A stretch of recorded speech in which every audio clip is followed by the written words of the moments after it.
রাজ্যে তো উন্নয়ন হয়েছে বলছে। হ্যাঁ, ওই কথাটা বলবেন না, এখানে মাফ করবেন না। আর কিছু বলবেন? মমতা কি করছে বলেন? মমতা দেশটাকে আস্তে আস্তে জলাঞ্জলি দিয়ে দিচ্ছে।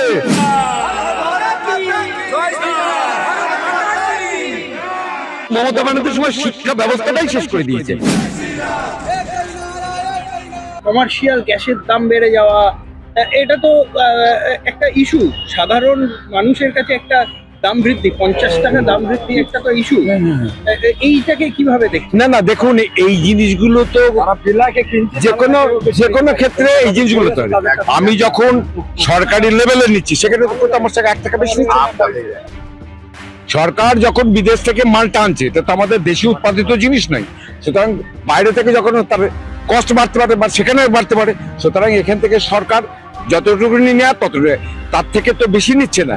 দেখা যাচ্ছে 60 টাকা বেরিয়েছে, ওটা কোনো আমরা ধর্তব্যের মধ্যে এটার প্রভাব পড়বে তো, ভোটেতেও পড়তে পারে, কারণ সাধারণ মানুষের কাছে তো একটা কোনো প্রভাব নেই, কোনো প্রভাব নেই।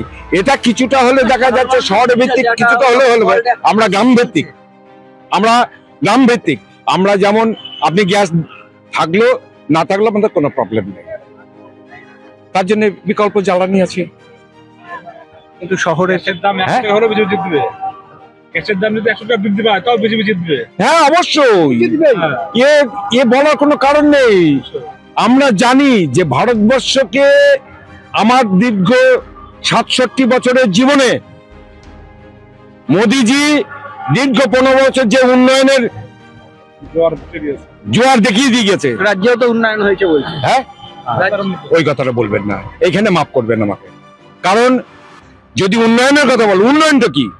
কোনো কারখানা? চলবে। শিল্প কি আছে? আমাকে শিল্পের বিষয়টা বলুন। লক্ষ্মীর ভান্ডার, যুবকদের, বাবা আমার পকেটে পয়সা আছে, আপনাকে দিতে পারি। আমার 2-3 কামড়ে চুরি চামারি করে আপনাকে দিতে পারি সাময়িক আপনার মুখটাকে বন্ধ করবার জন্য। আপনার মুখটাকে বন্ধ করবার জন্য আমরা সাময়িক আপনাকে পয়সা দিতে পারি। কি হয়? এটা তো ফ্যাক্টর নাই। মূল বিষয়টা কোনটায়? আমরা জানি যে জাতির নির্ভর করে একটা হচ্ছে শিল্প এবং কৃষি, এই দুটোর উপরে কিন্তু দেশ চলে। সেইখানে শিল্পও নেই, কৃষির উপরে এখন নির্ভর করছে, টোটালটাই নির্ভর করছে। না ওগুলো নিয়ে আমাদের ধর্তব্যের মধ্যে দেয়। চাষি একটা বর্তমান যা চাষির কস্টলি, সেই অনুযায়ী এখন দামটা ঠিক আছে। দেখুন এখন 10 টাকা আলু, কিন্তু চাষির যখন খরচ হচ্ছে, যখন মাঠে নেমে তারা দেখেছে, সেই হিসাবটা যদি সাধারণ মানুষ করে, বিশেষ করে শহর অঞ্চলে যারা এই নিয়ে মানে গবেষণা করে বলতে পারেন, তাহলে সেক্ষেত্রে দেখবেন চাষির এমন কিছু লাভবান হয় না। আমার নাম চন্দন কর্মকার। লক্ষ্মীর ভান্ডার যুবকদের জন্য দেওয়া হচ্ছে 1500 টাকা করে ভোটের। লক্ষ্মীর ভান্ডার যুবক আজ আবার কি হবে? আমার ছেলে বউ খেতে পাচ্ছে না, আপনি কি লক্ষ্মীর ভান্ডার 1000 টাকার ব্যাপার? একদিন কি হতে পারে ওটা? ওটা যায় আসে না। যুবকদের চাকরি দরকার। আজ মমতা সরকার কি করছে এখানে? যুবক ছেলেরা আজকে রাস্তায় বলছে 1000 টাকা ধরে দিয়ে বলছে চায়ের দোকান করে না। চায়ের দোকান করে তার কি হবে? তার মা বাবার মুখে দুটো অন্ন তুলে দিতে পারবে? আর 1000 টাকা লক্ষ্মীর ভান্ডার দিয়ে মমতা ব্যানার্জি বলছে আজকে আমি বড় বড় গল্প দিচ্ছি। এটা কোনো গল্পের কথা নাই, বলছি চাষির মুখে টাকা তো। মমতা ব্যানার্জি কি করছে আজকে? দেশকে বিক্রি করে দিচ্ছে। আজ একটা ছেলে জন্ম দিতে তার মাথায় 1 লাখ টাকা ঋণ, 1 লাখ টাকা ঋণ। 1000 টাকা তার মা কি করবে? তার মা 1000 টাকা কি করবে? আজকে 10 টাকা গ্যাসের দাম বেড়ে সেটা কোনো ব্যাপার নয়। রাজ্যে কোনো উন্নয়ন হয় না, রাজ্যে কোনো উন্নয়ন নেই। রাজ্যে কি করছে? আজ একটা ঘর আসছে, তাকে বলছে তুমি আগে 50 টাকা বক্স আমাকে দাও, বেকার দাও আমাকে। কিন্তু রাস্তাঘাট লাইট লাইট কি করছে? রাস্তাঘাট লাইট আজকে 2টো দিচ্ছে, কালকে বন্ধ হয়ে যাচ্ছে। সে লাইট দিচ্ছে না, তাতে কি করছে? তো পয়সাটা 5000 টাকা লাইট এলে 1000 টাকা লাইট দিচ্ছে, 4000 টাকা তার পার্টির ফান্ডে যাচ্ছে। পার্টির ফান্ডে আপনি কি বলেন এখানে? হ্যাঁ, আর কিছু বলবেন? মমতা কি করছে বলেন? মমতা দেশটাকে আস্তে আস্তে জলাঞ্জলি দিয়ে দিচ্ছে, মানুষের নয়ন জলে দিয়ে দিচ্ছে মানুষকে। মানুষের রাস্তা দিচ্ছে না। মা আশা ভরসা দিয়ে লক্ষ্মীর ভান্ডার দিয়ে আজ যুবকের বেকার ভাতা দিয়ে 1000 টাকায় একটা ছেলে বিএ পাস করেছে, সে বিএ পাস করে চাকরির জন্য ঘুরছে। সে কিন্তু তার তো এই কিছুটা সুরাহা হবে, এই 1500 টাকা 1500 টাকা কি করবে? পরীক্ষা দিতে পারবে তো পরীক্ষা কি দেবে? 1500 টাকা কি হবে? আর যে দেন বেকার ছেলেমেয়ে জামা দুটো বাবা মা কিন্তু পরীক্ষা দেবে, যে 1500 টাকা হাতে পাবে তার মদের দোকানে যাবে, মমতা ঘরে ঘরে বার খুলে দিচ্ছে বার। এই 1500 টাকা কি 15 দিন একদিন মদ খাবে, সেই বারে গিয়ে বাবা মাকে লেটুবে, বাবা মা মারধর করবে, এরপরে তার যুবক ছেলে কি হবে? হ্যাঁ, আমার নাম নারদ ঘোষ। রাজ্যে তো উন্নয়ন হয়েছে, রাস্তাঘাট হয়েছে, প্রত্যেকের বাড়িতে জল পৌঁছে গিয়েছে। রাজ্যে যারা যুবক রয়েছেন, যুবতী রয়েছেন, তাদের জন্য প্যাকেজ করা হয়েছে, অর্থাৎ 1500 টাকা করে দেওয়া হচ্ছে, কন্যাশ্রী দেওয়া হচ্ছে, বেকার ভাতা, তারপরে বিভিন্ন রকমের, অর্থাৎ লক্ষ্মীর ভান্ডার, তারপরে রয়েছে যারা বিবাহ করবে 25 বছর বয়স হয়ে গেলে তাদের জন্য এককালীন টাকা, বিভিন্ন রকমের প্রকল্প কিন্তু রাজ্যের তরফ থেকে চলছে। কিন্তু তারপরেও আপনারা বলছেন যে পরিবর্তন দরকার, কেন বলছেন? পরিবর্তন দরকার হচ্ছে, তাহলে কি কোনো কিছুই হচ্ছে না? শিক্ষা ব্যবস্থা সবচেয়ে আগে প্রথম মমতা ব্যানার্জি শেষ করেছে। এটা বামফ্রন্টের সময় এসএসসিটা ছিল, নিয়োগ হতো, পরীক্ষাটা ছিল, কিন্তু মমতা ব্যানার্জির সময় শিক্ষা ব্যবস্থাটাই শেষ করে দিয়েছে। আমার একটা সন্তান, নিশ্চয় আমি চাই বাংলার মাটিতে সে কর্ম পাবে, আমি যেন বাপ বেটা রবিবারের দিনে যেন একসঙ্গে যেন ডাল ভাত খেতে পারি। আমার সন্তানটা যদি গুজরাটে যে কাজ করতে হয়, এই রাজ্যে ভাতা দিয়ে কোনদিন রাজ্য চলে না। এই রাজ্যে চাই শিল্প কারখানা। সিপিএনের সময় হুগলি নদীর পাশ দিয়ে প্রচুর হিন্দ মোটর কারখানা সবকিছু ছিল। প্রথম মমতা ব্যানার্জি ক্ষমতা আসার পরে আপনার অ্যাম্বাসেডার যেটা ছিল, যে সময় আমাদের হিন্দ মোটরে যেটা তৈরি হতো, সেটাকে শেষ করেছে, শিল্পটাকে পুরোটাই শেষ করেছে। আজকে কঙ্কালের মতন আমার কারখানা করে দাঁড়িয়ে রয়েছে। কেন করলাম? 1 লক্ষ, আমি বলছি 1 লক্ষ কত হাজার টাকা ঋণ ছিল। আমরা তার জন্য বামফ্রন্টটাকে চেঞ্জ করেছিলাম, ভাবছিলাম মমতা ব্যানার্জি বিরোধী মুখ, আন্দোলন মুখ, তাকে আমরা ক্ষমতা এনেছিলাম। আমার জন্মের পরে আমরা বামফ্রন্ট দেখেছি, বামফ্রন্টের তারা দেশ বিরোধী রাজনীতি করে, তারা দেশের কোনোদিনও ভালো চায় না। কিন্তু আমরা ভাবলাম মমতা ব্যানার্জিকে গদিতে বসালি, সেদিন আমরাও আশা করেছিলাম যে মমতা ব্যানার্জিকে গদিতে বসালি, কালীঘাটের টালির চালের থেকে আমরা জানি যে উনি দিনও রাইটার্স বিল্ডিং এ বসলে মনে হয় রাজ্যটাকে ভালো রাখবে। আচ্ছা, একটা জিনিস বলুন তো, এই যে কথাটা বলছেন, সেখানে আপনি কি আগে কোনো রাজনৈতিক দল করতেন না প্রথম থেকেই বিজেপি? আমি প্রথম থেকেই, আমি বামপন্থী না, আমি ডানপন্থী। যে ভারত মাকে সম্মান করে, আমাদের প্রথম হচ্ছে ভারত মাকে, আমি বিজেপি পার্টির দেখেছি, প্রথম হচ্ছে ভারত মাকে আমরা সম্মান করি, তারপরে আমাদের রাজনৈতিক বক্তব্য হয়। যে পশ্চিম বাংলাতে ডাক্তার শ্যামাপ্রসাদ মুখার্জির জন্য আমরা বাংলাকে পেয়েছি, সেই বাংলাকে আজকে ভারতবর্ষে সব জায়গায় প্রদীপ জ্বালিয়ে তাকে প্রণাম করে তারপরে আমাদের ভারত মাকে সম্মান করার পরে আমরা রাজনৈতিক বক্তব্য দিই। এইবার বাংলাতে দেখুন, আজকে আপনি বলছেন ভাতা, আমি ভাতা চাই না। কেন? আমি চাই কর্ম। আমার মেয়েটা যেন একদম ভালোভাবে কলকাতা কলেজে যদি সে চান্স পায়, পড়াশোনা করে যেন বাড়ি পৌঁছাতে পারে, সেই নিরাপত্তা নাই।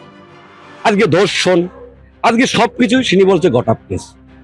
এ রাজ্যের ছেলেরা সব যাচ্ছে বাইরে কাজে, আজ বাংলায় কাজ নাই, শ্রমিক হয়ে গেছে, পরিযায়ী শ্রমিক। এর আগেও তো ছিল। আজকে বেকারের ভাতা দ্বারা এই যে কি বলে যুবদের যে ভাতা, আজকে উনি দেখতে পাচ্ছে যুব ভাতা মানে 86 লক্ষ লোক ফর্ম ফিল আপ করেছে, জমা দিয়েছে, 11,000 লোকের তিনি টাকা দিয়েছে। তাহলে 86,000 লক্ষ লোক বেকার এই রাজ্যে, সে কি করে থাকতে পারে এই রাজ্যে? হ্যাঁ, উন্নয়ন হয়েছে, তার ভাইপো রয়েছে, তার দামি লিফটের সিঁড়ি, তার টালির চাল, আপনি কি হরিচন্দ্র রোডে তার প্রচুর ফ্ল্যাট আছে। আমি বলছি ধনঞ্জয় যে ফাঁসি হয়, আমি সেই সময় কালীঘাটের উল্টো দিকে চলে হচ্ছে সেন্ট্রাল জেল, তার পাশেই হচ্ছে ডিএম বাংলো, সেখানে আমি কাঠমিন্টারে কাজ করি। সেই ডিএম সাহেব 7 দিন ঘর থেকে বাড়াতে পারে নাই, যে ধনঞ্জয়ের ফাঁসি হয়েছিল। সেই সময় মমতা ব্যানার্জি টালির চাল, কাকে পায়খানা। আপনারা বলছেন যে কোনো উন্নয়ন হয়নি? না, কোনো উন্নয়ন হয়নি। দেশে হয়েছে, দেশেও কি উন্নয়ন হয়েছে? অবশ্যই, অবশ্যই দেশে উন্নয়ন হয়েছে। হ্যাঁ, না না, সেটা দেশের উন্নয়ন বলছি। আজ ভারতবর্ষে আজকে শ্রেষ্ঠ দেশ পৃথিবীর ভিতরে, সেটা আপনারা নমুনা পেয়েছেন। এত বড় একটা যুদ্ধ চলছে রাশিয়ার সঙ্গে, আপনার ইসরায়েলের সঙ্গে, ইরানের সঙ্গে, সবচেয়ে পৃথিবীর বড় মুসলিম কান্ট্রি দেশ, তার সঙ্গে যুদ্ধ হচ্ছে ইউক্রেন, আমাদের আমেরিকা, আর হচ্ছে ইসরায়েলের সঙ্গে। কিন্তু সবার সঙ্গে তেল বন্ধ করতে, কিন্তু ভারতের জাহাজ কিন্তু আমাদের ছাড়তে হয়েছে। নিশ্চয়ই উন্নত হয়েছে বলেই, শক্তিশালী বলেই তার হিসাবে আমাদের ছাড়তে হয়েছে। আর যদি কংগ্রেস থাকতো আমাদের কাশ্মীর ছেড়ে দিতে হতো। তা এটাই কি উন্নয়ন? চাকরি বা এটা এটা এটা এটা কি আজকে বলুন, চাকরি থেকে শুরু করে দেশে কি উন্নয়নটা? চাকরিটা ইন্ডাস্ট্রি দরকার আমাদের বাংলাতে। আজকে যা হিসাব বলছে 6000 ইন্ডাস্ট্রি চলে গেছে আমাদের বাংলাতে। দেশের ইন্ডাস্ট্রি দেখুন, আপনি গুজরাটে চলে যান, ওখানে সানন্দাতে যান, যেটা টাটা চলে গেছে এখান থেকে, সেটা সানন্দা। ন্যানো তো এখন প্রোডাকশন সেইভাবে, সেটা সানন্দাতে গিয়ে অন্য প্রোডাকশন করছে, সেটা গুজরাটে। আমি গুজরাট দেখে এসেছি আমি 2007 সালে গিয়ে, ঠিক আছে। আমাদের এখানে আমাদের 34 নম্বর যে হাইওয়ে ছিল তখন একটা সিঙ্গেল ছিল।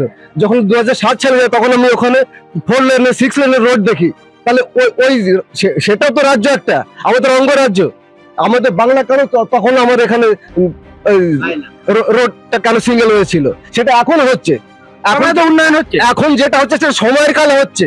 এটা হবে, যে আসুক, আমিও যাই, এটা হবেই, ঠিক আছে, এটা হবেই। আর শিক্ষাটাকে কোথায় নিয়ে গেছে, স্বাস্থ্যটাকে কোথায় নিয়ে গেছে? প্লেনে করে আপনি স্বাস্থ্যের কথা বলছেন, এই স্বাস্থ্যের বিষয়টাতে আপনার থেকে জানতে চাইবো যে একটা তো কার্ড করে দেওয়া হয়েছে, অর্থাৎ যে যার মাধ্যমে আপনি ফ্রিতে স্বাস্থ্যসাথী কার্ড, যার মাধ্যমে আপনি যেতে পারবেন, দেখাতে পারবেন, ফ্রিতে চিকিৎসা করতে পারবেন। সেটা কি উন্নয়ন? সেটা সবাই কি পাচ্ছে? সেটা সবাই কি তো দেওয়া হচ্ছে? কিছু লোক আছে। আমাদের একটা আয়ুষ্মান ভারত আছে, প্রধানমন্ত্রী আয়ুষ্মান ভারত, সেটা লাগু করলে তো আরো বেশি লোক মানে ওতে ভালো হতো। এখানে না দিলে বাইরের রাজ্যে কি হতো? আয়ুষ্মান ভারত সেটা লাগু করেননি। কিন্তু স্বাস্থ্যসাথী টাকা যাচ্ছে। শুনুন, আপনি যদি ভর্তি হন, আমি ঈশ্বরের কাছে প্রার্থনা করি কারোর জন্য রোগ ব্যাধি না হোক, আপনাকে দালালের মাধ্যমে ভর্তি করতে হবে। আমি যদি স্বাস্থ্যসাথী 5 লক্ষ টাকার কার্ড থাকে, আমি ভারতবর্ষের যে কোনো প্রান্তে আমি চিকিৎসা করতে হবে। কেন তাদের দালাল চক্রের নার্সিং হোমের অপারেশন করবো কেন? দালাল চক্রের কথা বলছেন, দালাল চক্র তো সব জায়গায়। আমি বলছি টাকা দিতে হয় দালালদের, কার্ডে আমাকে ভালসার দিক যে হ্যাঁ ক্যাশ মেমোটা করে দিক যে আমি এত টাকা হয়েছে। দালাল নেবে যদি 70,000 টাকা, দাদা আপনার এই টাকাটা পাবে না, আপনাকে 30,000 টাকা আগে দিতে হবে।